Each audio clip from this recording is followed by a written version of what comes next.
மசாலா பொரி எங்கள் வீட்டில் நான் எப்படி செய்வேங்கிறத உங்களோட ஷேர் பண்ணிக்கிறேன். அதுக்கு தேவையான பொருட்கள் பார்க்கலாம். கருவேப்பிலை நல்லா நிறையாவே போட்டுக்கலாம்.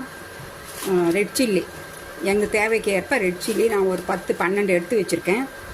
ஒரு பூண்டு பல் அப்படியே நீங்கள் தோலோடவே நல்லா நச்சு வச்சுக்கோங்க.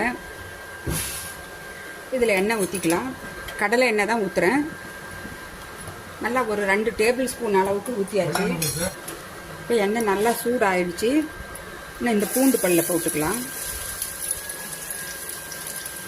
நல்லா வாசனையாக இருக்கும் வீட்லேயே நம்ம செய்கிறது. நான் இப்போ 2 படி பொரியை போட்டு செய்ய போகிறேன். அளவு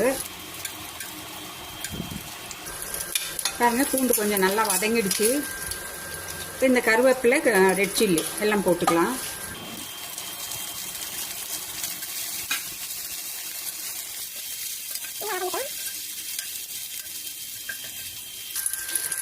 பாருங்கள், நல்லா வதங்கிடுச்சு. பூண்டு நல்லா கலர் மாறிடுச்சு.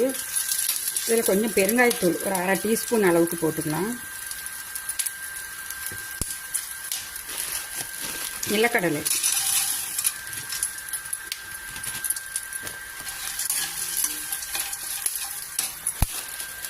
பொட்டுக்கடலை, இதெல்லாம் நான் எங்கே பிரியாந்தாங்க எவ்வளோ வேணால் போட்டுக்கலாம். நிலக்கடலை, பொட்டுக்கடலை எல்லாம்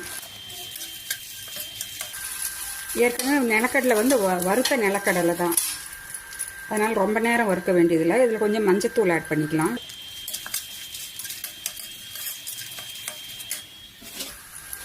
இந்த பொரி ஆட் பண்ணிக்கலாம். 2 படி பொரி.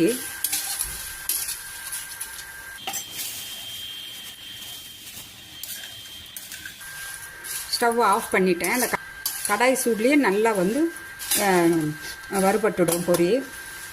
இந்த பூண்டு பெருங்காயத்தூள் எல்லாம் போடுறது தாங்க அவ்வளோ வாசனையாக இருக்கும்.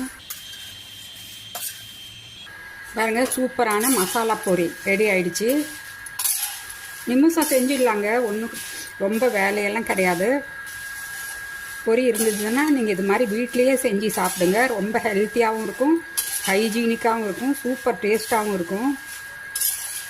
அவ்வளோதான். இது கலந்து விட்டு நல்லா சூடு ஆறுன அப்புறம் நல்லா ஒரு ஏர்டைட் கண்டெய்னரில் நீங்கள் போட்டு நல்லா மூடி வச்சுக்கோங்க. நல்லா உங்களுக்கு 1 மாதம்னா கூட நல்லா கிறிஸ்பியாகவே நல்லாயிருக்கும். நல்லா சூடு ஆறுன அப்புறம் போடணும். பூண்டெல்லாம் பாருங்கள், இந்த மாதிரி நல்லா தோலோடவே போட்டுக்கலாம். கருவேப்பிலையும் எவ்வளோ வேணால் போட்டுக்கலாம். சூப்பரான மசாலா பொரி வீட்லேயே செஞ்சாச்சு.